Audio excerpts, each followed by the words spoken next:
দিশা জীবনে প্রথম একটা কাজ করছে। দিশা কি করছে? এটা কি কাজ? কি শরবত এটা? শরবত নাকি জুস? এটা কিসের জুস বলো? কেমন রে?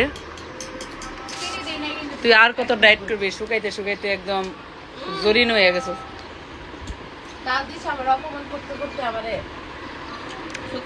মজা হয়েছে। কে বানিয়েছে গো?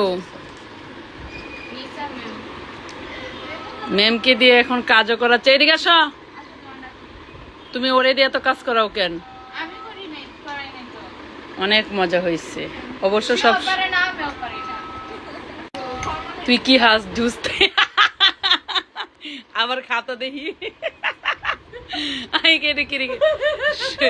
সাথে একটু দুধ দিয়ে নে। Pineapple juice with milk. আর এই যে একজন ঘুমাচ্ছে, উঠলে ওরা এক গ্লাস খাওয়াই দিস। এটা হলো সাইবার লেগে বানাইছি।